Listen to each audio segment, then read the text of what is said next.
첫 번째 세션의 주제는 엔데믹과 삼고시대의 도래입니다.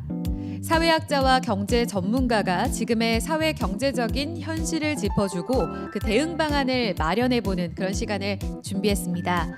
먼저 본 세션의 첫 번째로 강연해 주실 분을 소개해 드릴 텐데요. 이분은 사회복지학자이면서도 폭넓은 사회학 스펙트럼을 지니신 분입니다. 지난 주말에도 제가 즐겨보는 이슈픽 쌤과 함께 프로그램에 나와주셨는데요. 이 AI 시대, 노동의 역할을 재정의하고 고된 노동에서 해방돼 모두가 행복할 수 있는 그런 사회가 될 수 있는 길을 제시해 주셨습니다. 코로나19 이후에 세계 경제가 모두 힘든 시기를 보내고 있지만 긴 그림에서 볼 때에는 AI 등 미래 사회를 앞두고 대응 전략을 모색할 수 있는 그런 중요한 시기이기도 합니다. 자, 여러분, 윤홍식 인하대학교 사회복지학과 교수님께서 코로나19 위기와 한국 복지국가 대응 그리고 과제를 주제로 강연해 주시겠습니다. 큰 박수로 윤홍식 교수님을 맞이해 주시기 바랍니다. 감사합니다. 이렇게 귀한 자리에 초대해 주셔서 너무 감사드립니다. 제가 오늘 여기 계신 선생님들과 같이 나눌 얘기는 지금 사실은 은퇴 전략이라는 게 굉장히 중요하지만 은퇴 전략의 가장 기본은 은퇴 전에 얼마나 노동시장에서 좋은 일자리에서 일하고 있는지, 그리고 그 일자리 어떤 일자리에서 일하고 있는지가 결국 사회보장제도와 직결되기 때문에 은퇴 전략이라는 건 은퇴 이전의 문제와 굉장히 밀접하게 연관되어 있다고 생각합니다. 그리고 그거는 한국이 어떤 복지국가를 만들었는지와도 굉장히 밀접하게 관련이 있다고 생각을 하고요. 그래서 뭐 복지국가에 대한, 한국 복지국가에 대한 얘기를 다양하게 할 수 있지만 가장 우리가 피부로 다가올 수 있는 것은 코로나19라는 전대미문의 위기가 닥쳤을 때 과연 우리의 어떤 사회보장 시스템, 복지국가가 우리 국민들을 얼마나 잘 보호하고 예를 들면 뭐 대응하게 했는지 이걸 살펴보면 분명히 드러난 것 같아요. 그래서 그걸 중심으로 해서 좀 살펴보고 우리의 현재라는 부분을 말씀드릴 거고, 핵심은 그겁니다. 그러니까 제가 드리고자 하는 말씀은 과연 노동시장, 즉 우리가 성장하는 방식이나 경제 문제를 바꾸지 않고 우리가 직면한 뭐 저출산, 높은 자살률, 불평등, 양극화 이런 문제를 해결할 수 있을까?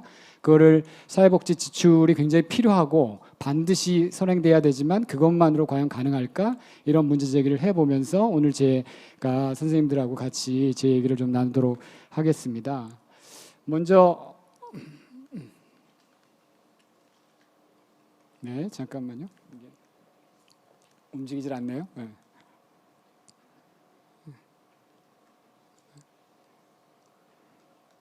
네. 네, 이 그림을 보시면 아마 굉장히 다양한 생각이 들 텐데요. 이게 1960년대 지금으로 치면 포켓몬 카드 같은 겁니다. 미국에서 굉장히 유행했던 그런 카드인데, 그러니까 마르스 어택이라고 그래가지고 화성이 지구를 침략한 것들을 그 에피소드로 해서 아이들이 갖고 놀던 뭐 교환도 하고 뭐 이런 게임도 하고 이런 건데요. 제가 이걸 왜 갖고 왔냐면 로거 프란 교수가 PBS라는 그 미국의 공영방송과 인터뷰를 할 때 코로나19에 대해서 어떻게 생각하느냐라고 물어보니까, 근데 이 사람이 상당히 어떻게 생각하면 재정적으로 보수적인 사람인데 이 미국 하버드대 교수가 뭐라고 얘기했냐면 마치 외계인이 침략한 것 같다. 그러니까 사실 자본주의 역사에서 국가가 나서서 생산과 소비를 중단시킨 사례는 거의 없습니다.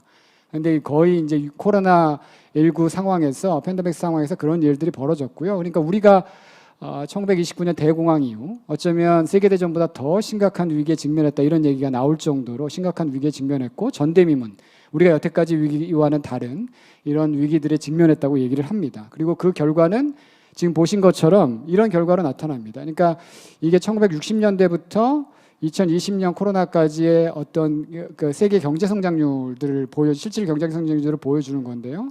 많은 위기들을 우리가 거쳐왔습니다.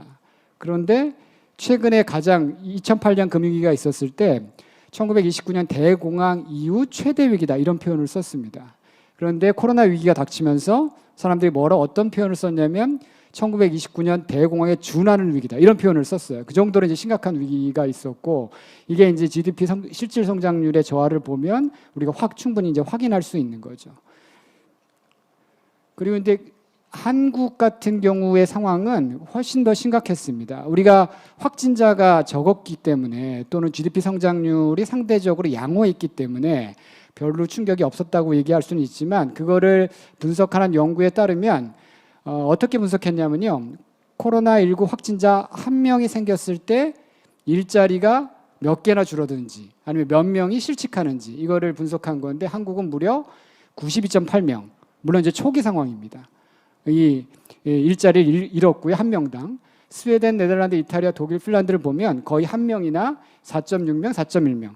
우리와 비교가 할 수 없을 정도죠. 그러니까 우리가 확진자가 적었지만 그렇게 많은 일자리가 줄었더라는 것은 외부 충격과 위기에 우리의 노동시장이 그만큼 취약했다. 이걸 반영하고 있는 거죠. 그건 곧 뭘 얘기하냐면 수많은 사람들이 취약한 노동시장에 일하고 있고 그 사람들이 미래의 은퇴자가 될 거라는 겁니다. 그러면 정상적으로 그분들이 안정적인 노후 생활을 할 수 있겠느냐? 쉽지 않다는 얘기를 보여주는 거죠. 그 다음에 그래서 이거를 종사상 지위별로 보면 대부분이 일자리를 주는 사람이 임시직, 일용직입니다. 보시면 선생님들이 아시는 것처럼 코로나19라는 전대미문의 위기가 닥쳤지만 공무원이 일자리를 잃거나 아니면 대기업에 다니는 사람이 일자리를 잃거나 이런 경우는 거의 없었습니다. 그러니까 우리나라에서 코로나 위험이 심각하게 계층화 현상이 나타나게 됐고요. 이거는 이제 우리나라뿐만 아니라 IMF나 월드뱅크에서 발표한 자료에도 그대로 드러납니다. 그러니까 이거는 IMF에서 발표한 자료인데요. 팬데믹 이후에 소득 불평등이 어떻게 변했나. 이 팬데믹은 지금 팬데믹이 아니라 지금까지 인류가 겪었던 여러 가지 팬데믹을 조사했을 때 팬데믹이 발생한 시점부터 5년까지의 상황을 본 겁니다. 그러니까 사실은 팬데믹이 발생하고 나서 지니 개수로 측정한 불평등 지수가 회복되지 않고 계속 높아집니다. 이런 현상들이 나타나고요. 그 다음에 이거는 계층에 따라서 어떻게 영향을 미치는가를 봤더니 소위 말하는 고학력 계층들은 상대적으로 충격을 받았다가 즉각적으로 회복하는 현상들이 나타납니다. 하지만 저학력 계층들은 이게 고용 수준으로 본 건데요. 고용률의 변화로 팬데믹 이후에 상황들이 더 나빠지는 거죠. 그거를 이제 이러한 현상들을 월드뱅크가 정리한 건데 보면 결국은 위기의 단기적 영향이 취약계층에게 집중하는데 그게 중장기적으로 더 확대되고 지속되면서 이전의 불평등 상황보다 더 심각한 상황을 만들어낸다라고 얘기를 하고 있습니다. 그게 우리가 코로나19 때 아마 들어보셨겠지만 뭐 K자 회복, 서로가 이제 갈라지면서 부익분, 빈익분 현상이 더 심각해진다 이런 얘기들 아마 들어보셨을 겁니다. 그런 현상들이 나타나고 있고 우리나라도 마찬가지로 코로나 이후에 그런 현상이 나타날 가능성이 높다 이렇게 말씀드릴 수가 있고 아마 지금 더 진행이 되고 있고요. 코로나 이전부터 계속 심각해지고 있는 부의 불평등, 소득 불평등, 자산 불평등이 더 심각한 상황으로 지금 가고 있습니다. 그런데 이제 한국은 어떻게 대응했느냐 이게 이제 논란이 좀 되는 부분인데요. 이게 뭐냐면 IMF에서 발표한 자료인데요. 전체 코로나19의 대응에 대해서 취업자 중 고용유지 프로그램 승인 비율과 사용 비율. 그러니까 승인 비율은 코로나19로 인해서 취업자를 지원하겠다. 뭐 임금 지원일 수도 있고 이 비율이 국가가 지원한 비율이 어느 정도가 되느냐를 보여주는 거고요. 그게 연두색이고요. 이 좀 검은색이 실제로 그게 사용된 비율입니다. 보시면 뉴질랜드 같은 경우는 전체 취업자의 거의 70% 가까이 60 거의 8% 되나요? 7% 정도가 정부의 지원을 통해서 고용을 유지했습니다. 그러니까 대부분의 뭐 프랑스나 이탈리아든 뉴질랜드보다 적지만 대부분의 OECD 국가들이 상당 정도의 규모가 코로나19 팬데믹 상에서 국가의 지원을 통해서 일자리를 유지했다는 겁니다. 그런데 한국의 비율을 보면 이거는 3.8%에 불과합니다. 그러니까 코로나19라는 전대미문의 충격이 국가를 가리지 않고 타격을 가했는데 한국 같은 경우는 한국 정부가 적극적으로 나서 고용을 보호해줬던 비율이 3.8%에 불과하고 뉴질랜드 같은 경우는 거의 68%에 달한다는 겁니다. 이 극단적인 두 개의 사례를 놓고 비교해 보면 과연 어느 나라에서 국민이 외부적 충격이나 위기에 훨씬 더 안전하게 생활을 했겠느냐가 이제 확인되는 거죠. 다른 또 하나의 데이터는 이겁니다. 이게 추가 지출이라는 것과 유동성 지원이라는 겁니다. 이게 이제 대출 같은 거 해주는 거죠. 쉽게 얘기하면 추가 지출이라는 건 현금 지원을 해주는 겁니다. 소득 보장 같은 거. 그다음에 추가와 유동성 지원은 전체 코로나19에 대해서 국가가 얼마나 재정적으로 지원했는지를 보여주는 건데요. 이 검은색이 현금 지원입니다. 그 GDP 대비를 보여주는 거죠. 보시면 코로나19 충격이 발생하고 뉴질랜드, 미국, 영국, 호주, 캐나다 주로 이제 영미권 국가들이죠. 영미권 국가들을 보시면 현금 지원의 비율이 GDP의 거의 18%에서 15%에 달합니다. 대충 우리나라 GDP를 2,000조라고 치면 그거를 대략 뭐 20%로 잡으면 400조, 그러니까 300조에서 400조의 현금 지원을 했다는 겁니다. 그리고 재미있는 현상은 여기 보시면 스웨덴, 노르웨이, 핀란드, 덴마크 같은 우리가 복지국가의 전역으로 알고 있는 국가들이 있습니다. 근데 그런 국가들의 현금 지원은 대단히 낮습니다. 그럼 아마 복지국가에 좀 관심을 가지고 계셨던 분들은 이 소위 말하는 자유주의 국가라고 하는 뉴질랜드, 미국, 영국, 호주와 스웨덴, 노르웨이, 핀란드, 덴마크를 비교해 보면 뭔가 중요한 차이가 있구나라는 것들을 직감하실 겁니다. 왜 뉴질랜드, 미국, 영국, 호주, 캐나다는 이렇게 적극적으로 지원했는데 현금 지원을 했는데 왜 스웨덴, 노르웨이, 핀란드, 덴마크는 OECD 국가 중에서 가장 인색한 지원을 했을까? 이건 분명합니다. 왜냐하면 잘 지금 상상하시고 계신 것처럼 스웨덴, 노르웨이, 핀란드, 덴마크는 상대적으로 복지제도가 보편적으로 잘 갖춰져 있는 거죠. 그러니까 외부 충격이 발생해도 추가 지원을 상대적으로 할 필요가 상대적으로 적었던 겁니다. 반면에 우리 이제 복지국가 연구하는 사람들이 얘기하는 것처럼 이 뉴질랜드, 미국, 영국, 호주 등은 대부분이 취약계층을 위한 제도가 선별적으로 만들어져 있는 국가입니다. 보편적으로 국민들을 보호하는 제도보다는 상대적으로. 그러니까 그런 국가에서는 외부 충격이 세게 오면 그것에 대응해서 작동할 수 있는 사회보장제도가 취약한 거죠. 그러면 그런 상황에서 국민들이 위기에 처하면 할 수 있는 건 직접적으로 현금을 지원하는 겁니다. 그러니까 보편적 사회보장제도를 갖추지 못한 자유주의 국가 같은 미국이나 영미권 국가들은 엄청난 현금 지원을, 즉 GDP의 15에서 20%, 우리 치면 300조에서 400조 정도를 지원했고요. 스웨덴이나 덴마크나 좋은 복지 국가들은 상대적으로 그렇게 지원할 필요가 없었던 거죠. 근데 한국을 보시면 한국은 이것도 역시 3.8%만 지원합니다. 근데 여기서 우리가 의문이 드는 거죠. 그러면 한국은 거의 이제 보시면 스웨덴, 노르웨이, 핀란드, 덴마크 정도의 수준의 지원을 하게 됩니다. 그럼 우리에게 이제 스스로에게 질문하는 거죠. 우리는 그러면 핀란드나 스웨덴이나 이런 것만큼 안전한 보편적인 사회보장제를 갖추고 있나? 그럼 여기 계신 대부분의 선생님들은 아마 그렇지 않다 이렇게 얘기하실 겁니다. 그러면 그런 제도도 없는데 뉴질랜드, 미국, 영국, 호주와 같은 지원을 하지 않았다면 그 피해는 과연 누구에게 갔을까? 그 속에서 취약계층들이나 상대적으로 어려운 여건에 있는 사람들이나 뭐 자영업자나 일용직 노동자나 이런 사람들은 어떻게 견뎠을까? 우리가 충분히 상상할 수 있는 부분이죠. 그러니까 사실은 이런 것들이 어떤 분들은 뭐 그렇게 얘기합니다. 우리가 확진자도 적었고 예를 들면 GDP 성장률도 상대적으로 양호했기 때문에 우리가 그렇게 추가 지원을 할 필요가 없었다 이렇게 말씀하시기도 합니다. 물론 좀 더 검증이 필요한데 제가 단순하게 몇 가지 상관관계들을 가져왔습니다. 그러니까 이게 GDP 성장률입니다. 2020년 성장률이고 이게 GDP 대비 추가 지원, 현금 지원의 관계입니다. 보시면 이 빨간색으로 표시된 게 대략 북유럽 국가들입니다. 보시면 거의 관계가 없습니다. 그러니까 GDP 성장률이 얼마였던 거 어느 정도였든지 경제가 어느 정도로 타격을 받는지 실제로 GDP의 추가 지원과는 상대적인 관계가 둘 변수 간에 적어도 관계는 크지 않았다. 그다음 확진자 수, 인구 100만 명당 확진자 수하고 GDP 대비 총 지원을 비교한 겁니다. 이건 유동성 지원까지 포함한. 이것도 거의 상관관계가 없는 거로 나타납니다. 근데 흥미로운 거는 공공 부분의 고용 비율입니다. 다시 말하면 그 사회에서 공공 부분에서 얼마나 좋은 일자리를 만들어내고 사람들을 고용하고 있는지의 비율을 보면 반비례 관계입니다. 다시 말하면 공공 부분의 고용률이 높으면 상대적으로 추가 지원에 대한 비율이 적었죠. 이건 왜 그러냐면 선생님들이 여기 계신 분들이 생각하는 것처럼 공무원들이 우리 코로나19 때문에 나 공공부문에 종사하던 분들이 해고된 경우는 없잖아요. 그러니까 안정적 일자리가 그 사회에 그만큼 많으면 충격에 사실상 노동시장이 버텨내는 힘이 있다는 걸 우리가 추론할 수 있는 거죠. 이것도 뭐 총지원에 대한 공공부문의 비율이고요. 또 하나는 우리와 이제 현상의 관계가 깊은데 자영업자 비중이 높은 경우에 지원이 높습니다. 이거는 이제 우리가 이제 생산과 특히 이제 소비를 중단시켰기 때문에 당연히 자영업자가 굉장히 큰 타격을 받았고 그것과 관련해서 총지원과 관계가 플러스 관계가 나오는 걸로 나타나고요.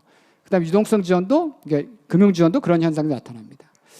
그러니까 이게 뭐냐면 이게 우리가 경제가 상대적으로 양호하게 반응했고 확진자 수가 상대적으로 적었다는 것은 설명이 충분하지 않다. 왜 우리가 코로나19라는 외부 충격에 국민을 제대로 보호하지 못했는지 이런 생각을 하게 되고요. 과연 그럼 재정 문제냐? 이거 GDP 대비 2019년 대비 2020년 증가율을 퍼센테이지하고 퍼센테이지 포인트를 본 겁니다. OECD 국가들이죠.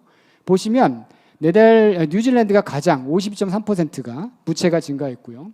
GDP 대비 전년도 대비 한국은 15.5% 정도 증가했습니다. 물론 저는 한국의 45년 해방 이후에 역대 정부에서 가장 많은 지출을 했죠. 위기에 대한 대응도 가장 적극적으로 했고.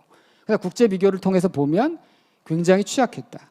그다음에 그 절대 증가율도 보면 한국의 부채 증가율은 6.5% 포인트였습니다. 그러니까 다른 국가들과 비교하면 압도적으로 낮은 수준이고 거의 노르웨이, 덴마크 이런 정도의 수준이라는 겁니다. 그러니까 만약 우리가 재정 위기에 대해서 걱정을 하는 건 굉장히 정상적이고 필요한 부분이지만 국제 비교를 통해서 보면 우리가 코로나19에 대응하는데 좀 과도하게 재정 위기에 대해서 걱정한 건 아닌가 이런 생각을 충분히 할 수 있는 게 아닌가 이런 생각이 들고 이거는 GDP 대 국가 비율을 나타낸 건데 전부 다 여기서 꺾였죠. 이렇게 이제 한국은 이 초록색 동그라미로 표시되어 있습니다. 그러니까 어쩌면 부채 문제나 건전성 문제는 재정의 지속 가능성이나 복지 지속 가능성이 필요한 부분이지만 그것에 대해서 우리가 좀 더 너무 엄격한 잣대를 갖고 있는 건 아닌가. 사실 재정 건전성을 유지하는 가장 중요한 이유는 재정 건전성을 유지하는 목적 자체가 아니라 그걸 통해서 국민을 보호하는 국민의 안전한 삶을 보호하는 정부의 기능이 지속 가능해야 된다. 이게 목적이라고 생각을 합니다. 그런 측면에서 보면 지난 코로나19 상황에서 우리 정부가 했던 것들 그리고 앞으로 지금 윤석열 정부에서 계획하고 있는 여러 가지 재정과 관련된 일들을 이게 우리가 중요한 함의를 주고 있다고 생각을 하고요. 네.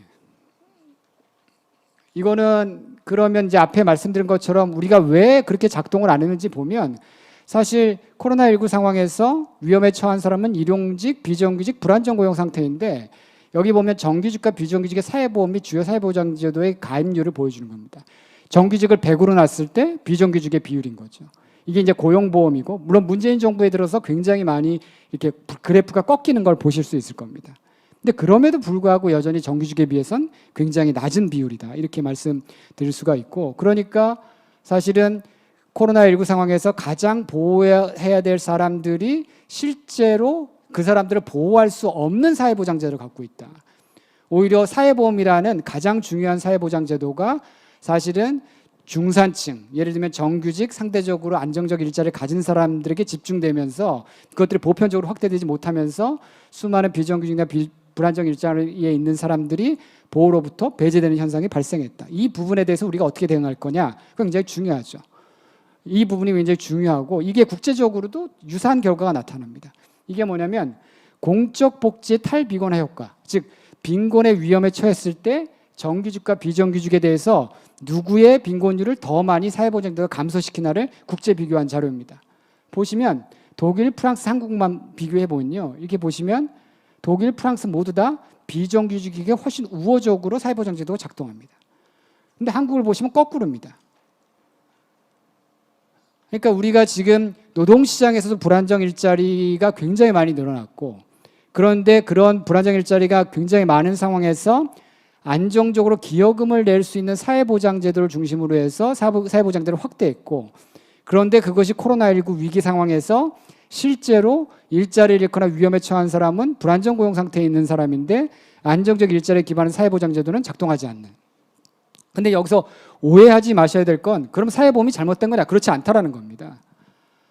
사회보험이 아니라 더 근본적으로 노동시장의 문제, 근본적으로 성장의 문제가 있다는 겁니다. 그것이 노동시장에서 불안정한 일자리나 예를 들면 비정규직이나 나쁜 일자리를 양산하는 양태로 이루어진다면 우리가 근본적으로 사회보장제도로는 그 문제를 대응하기가 어렵다라는 거죠.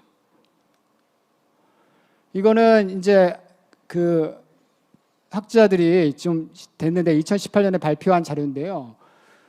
저는 이 자료를 보고 이게 사실인가 할 정도로 굉장히 굉장히 당황스러웠는데, 이게 뭐냐면 얼마나 우리가 그렇게 성공을 했다고, 우리 위대한 성공을 했다고 하잖아요. 전례 없는 성공을 했어요. 그걸요 1944년을 일로 놓고 2018년까지 1인당 GDP가 얼마나 성장했는지를 보면 우리가 4,000%로 성장했습니다. 그런데 우리 다음이 어디냐면 중국인데 1,400% 정도 성장합니다. 그러니까 인류 역사상 이렇게 성장한 나라가 없거든요. 위대한 성공을 했다고 얘기할 만하죠. 그런데 그 성공의 이면 속을 들어가 보면 어떻게 되냐면, 이게 뭐냐면 중소규모의 사업체에 들어갔을 때 대규모 사업체로 이동하는 비율입니다. 2004년, 2005년에 3.6%에서 2015년, 2016년 2%로 낮아집니다. 다시 말하면 아주 그냥 단순하게 얘기하면 100명이 중소사업체에 들어가면 그중에 2명만 대규모 사업체로 이동한다는 겁니다. 이거는 비정규직의 정규직입니다. 그건 15.6%에서 4.9%로 떨어집니다. 그러니까 100명 중에 5명만 정규직으로. 이거는 국제 비교를 해서 이거 두 개와는 좀 다른 기준인데요. 상용직, 임시직의 상용 3년, 임시직을 3년 한 다음에 상용직으로 몇 프로가 전환된지를 보는 겁니다. 스페인, 독일, 네덜란드 특히 70%, 임시직 3년 하면 70%가 상용직으로 전환됩니다. 한국은 22%입니다. 그러니까 이 얘기는 근본적으로 노동시장이 좋지 않은 상황에서 이런 분들이 은퇴하게 되면 어떻게 될까요? 제대로 된 국민연금이나 제대로 된 연금을 받지 못하게 되겠죠. 당연히 이분들이 그렇다면 국민연금도 제대로 예를 들면 가입하거나 국민연금에 기여금을 낼 수 없는데 이분들이 민간에서 개인연금을 가입할 수 있을까요? 없습니다. 결국 할 수 있는 방법은 그렇다면 공공부조나 예를 들면 기초연금 같은 거에 의존할 방법밖에 없는 거죠. 근데 이제 그 방식이 저는 왜 노동시장이 그렇게 만들어졌는지 이 부분에 대해서 굉장히 다양한 설명이 가능해요. 근데 제가 이제 주목하고자 하는 부분은 여러 가지 이유가 있겠지만 이 부분입니다. 이게 로봇 밀도라는 건데요. 어떤 거냐면 노동자 10,000명당 얼마나 로봇을 사용하는지에 대한 비율입니다. 제조업이겠죠. 보시면 이게 한국입니다. 이 수치가 지금 1985년부터 지금 2019년이 가장 최근의 자료입니다. 어떠세요? 보시면 뭐 기하급수적으로 늘어나는 걸 보실 겁니다. 그 검은색 네모가 일본이고요. 이 흐린 회색 네모가 어디냐면 독일입니다. 그 다음에 이 밤색이 중국이고 여기에 미국, 세모가 스웨덴 뭐 이런 나라들입니다. 주로 보면 제조업 강국들이 있죠. 근데 그 강국들과 비교해도 한국은 엄청나게 높아집니다. 그런데 여기에 이제 정경련 회관인데 이런 전략들이 사실 90년대에 채택이 됩니다. 그러니까 87년 민주화 이후 노동조합이 활성화되고 여러 가지 이제 민주화 이후에 권위적으로 이제 노동을 더 이상 통제할 수 없는 상황이 되죠. 그런 상황에서 우리가 3조 화항을 맞게 되고 그 시점이 88년에 끝나고요. 90년대 경제적 어려움에 직면하게 됩니다. 그 90년에 한국 경제가 어디로 가야 될지에 대한 다양한 논의가 있습니다. 그중에 정경련이 발표한 자료 중에 하나가 신경영 전략이라는 겁니다. 그 경영 전략의 핵심은 뭐냐면 숙련 노동을 우회해서 자동화 방식으로 생산성을 높인다였습니다. 그래서 90년대 이후에 특히 이제 97년을 지나면서 자동화율이 급격하게 증가합니다. 로봇 밀도로 대표되는. 근데 상상하시는 것처럼 이게 자동화율이 급격히 진행이 되고 나면 그 제조업 공장에서 일할 수 있는 양질의 일자리는 줄어들 수밖에 없죠. 그래서 설비에 대한 투자가 늘어나면 그 비용을 보존하기 위해서 핵심 부분이 아닌 부분들은 외주화할 수밖에 없는 거죠. 이런 현상들이 노동시장과 맞물리게 되는 겁니다.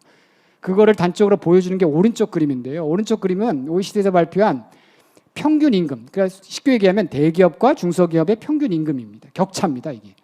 그리고 이게 대기업과 중소기업의 생산성 격차입니다. 자, 이렇게 선이가 있는데 한국은 어디 있습니까? 한국은 여기 있습니다. 자, 그럼 최첨단 자동화를 설비를 통해서 구축할 수 있는 건 중소기업이 아니죠. 대기업이죠. 당연히 그렇게 되면 노동자 1인당 생산성은 높아지게 됩니다.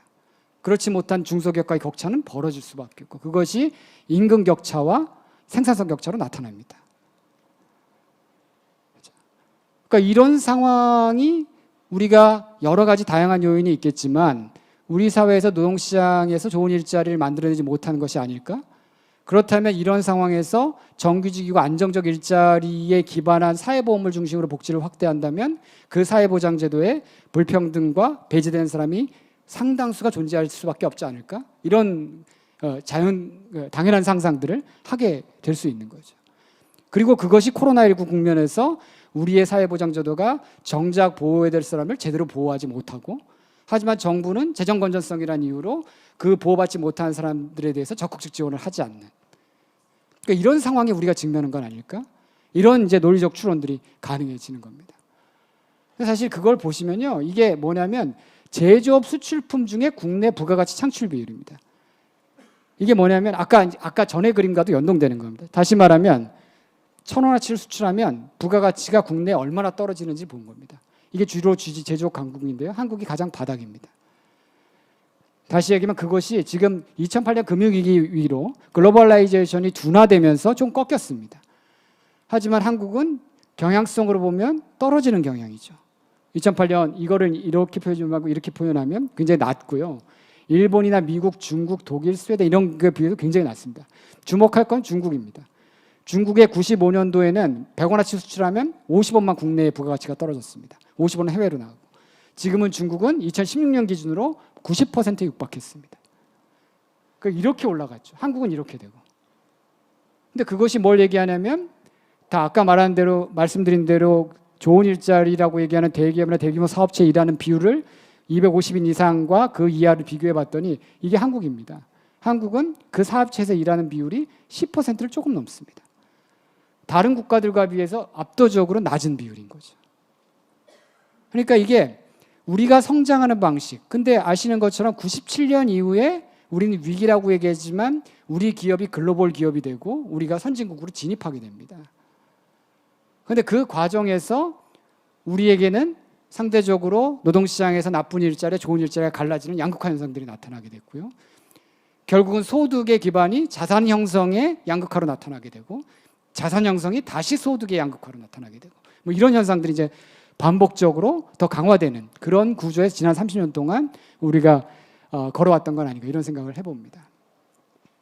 그래서 그러면 대안으로서 어떻게 하면 은퇴 전략으로서 좋은 일자리를 만들어낼 거냐 이런 고민들이 있게 되는 거죠. 우리나라 국민의 재미있는 현상은 자녀분들이 공무원이 되는 건 굉장히 좋아합니다. 하지만 공무원 일자리를 늘리는 건 다 반대합니다. 공무원들 철밥통이고 제대로 하는 일도 없다고 생각하지만 자녀분들이 공무원 되는 건 좋아하시죠. 그런 역설이 있긴 한데 이게 전체 취업자 중에 공공부문 고용 비율입니다. 물론 이 수치가 논란이 있긴 하지만 OECD에 보고된 자료에 의하면 아까 우리 말했던 좋은 복지국가란 노르웨이, 스웨덴, 덴마크, 아이슬란드, 핀란드라는 북유럽 국가들은 대략 25%에 30%가 공무원들입니다. 공공부문. 근데 한국은 8.1%죠. 굉장히 낮습니다. 그러면 이제 일자리 어디서 늘릴 거냐? 물론 민간 부분에서 늘릴 수 있습니다. 이건 뭐냐면 전체 취업자 중에서 민간 부분이 고용하고 있는 비율입니다. 근데 여기선 거의 꼴찌인데 여기서는 상대적으로 괜찮은 편입니다. 그럼 이거 두 개를 합해 보면 우리 사회에서 좋은 일자리가 만들어지지 않고 부족하고 어쩌면 고용이 부족한 이유 중에 하나는 공공부문, 좋은 일자리가 공공부문에 나타나지 않는 것이다 라고 얘기할 수 있고 아까 말씀드린 것처럼 이 부분이 얼마나 외부 충격에 국민들을 보호할 수 있는 거예요. 예를 들면 이렇게 생각하시면 돼요. 공공부문에서 일자리가 100만 개 늘어나 좋은 일자리가 늘어나면 그만큼 민간 부분에서 나쁜 일자리가 들어설 여지가 줄어들게 되는 거죠.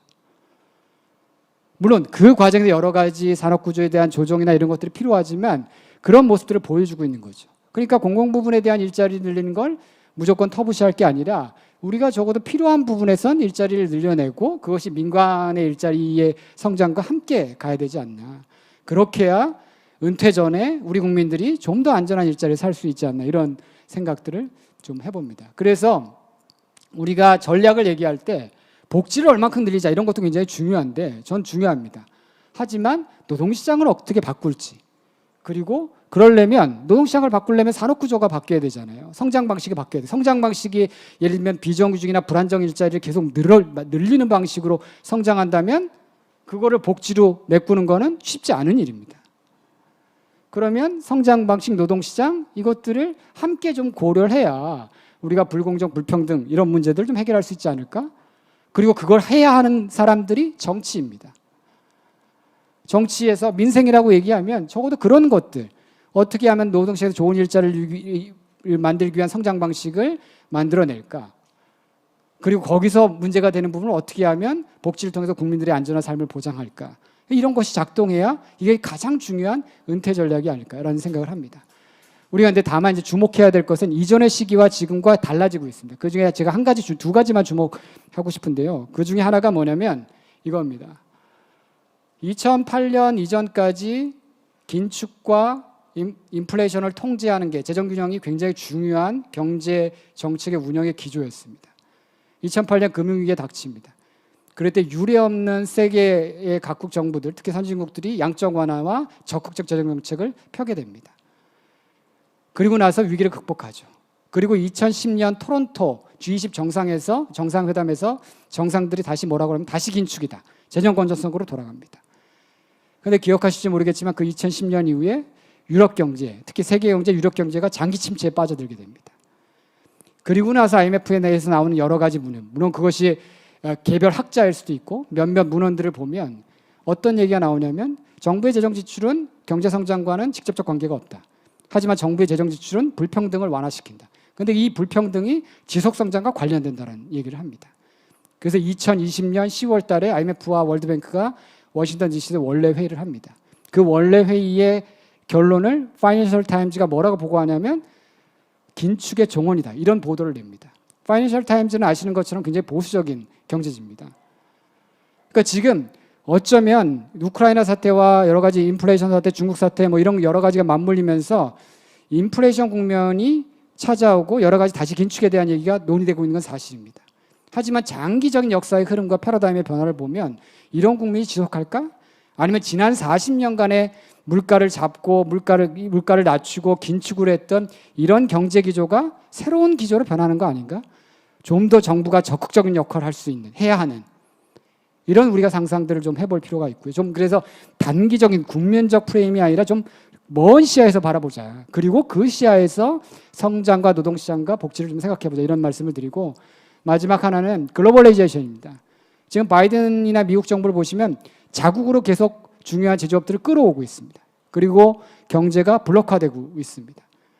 이미 2008년부터 이게 무역 결합도라는 게 있는데요. 세계 경제들이 얼마나 이렇게 밀접하게 결합되는가를 쉽게 얘기하면 상품이 보여주는 겁니다. 이게 굉장히 낮아지고 있습니다. 다시 얘기하면 글로벌라이제이션과 수출 중심으로 우리가 성장했고 선진국에 진입했습니다. 그런데 이유는 우리에게 그런 조건이 허락되지 않을 수도 있다는 겁니다. 그러면 우리가 지금까지 했던 성장 전략과는 다른 성장 전략을 모색해야 되고 그래야만 노동시장에서 좋은 일자리를 만들고 그래야만 어떤 보편적이고 안정적인 사회보장制度를 만들 수 있지 않을까. 이런 고민들이 우리에게 필요하다고 생각을 합니다. 마지막으로는 이런 얘기를 드리고 싶어요. 이게 지금 여러분 잘 아시는 것처럼 뮤지컬 체어, 의자놀이 게임입니다. 고양이가 피아노를 치고 음악이 막 흐릅니다. 막 다다다다다다 음악이 막 흐르면 고양이들이 이 주변을 막 돌겠죠. 의자는 6개고 고양이는 7마리입니다. 음악이 멈추면 어떻게 될까요? 고양이들 앉아야죠. 그렇죠? 그런데 이 고양이들한테 그런 순발력이 필요하지 않습니까? 1년 동안 예를 들면 그 닭가슴살하고 고구마하고 샐러드만 먹고 하루에 8시간씩 트레이닝을 시켰습니다. 그럼 엄청난 트레이닝을 받았을 거 아닙니까?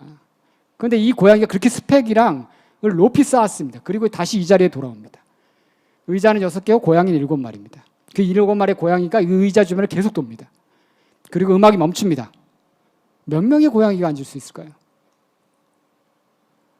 6마리입니다.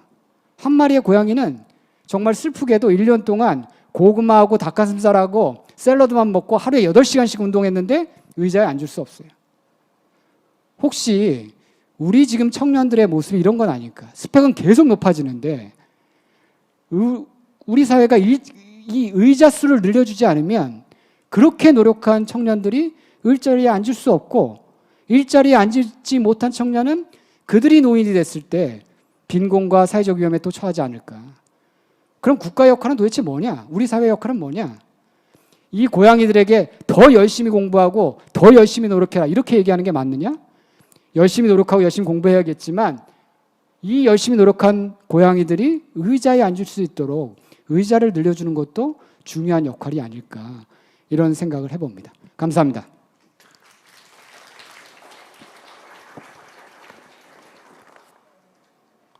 네. 쉼없이 달려온 우리 경제에 좀 아쉬운 민낯을 마주한 느낌입니다. 코로나 전후로 사회보장제도가 굉장히 좀 부족하다는 것을 알게 됐고 또 시험대에 올랐다라는 생각이 드는데요. 그런 의미에서 코로나19가 상당히 우리 사회가 앞으로 더 좋은 방향으로 나아갈 수 있는 데 있어서는 중요한 포인트가 될 것 같고 앞으로 과제에 있어서도 무거운 책임감을 좀 느끼게 됩니다. 그런 측면에서 구조적인 문제 해결이 필요하다라는 메시지를 던져주셨는데요. 잠시 후 있을 토론에서 그 해법을 더 자세히 찾아보겠습니다. 윤홍식 교수님 다시 한번 귀한 말씀 감사드립니다.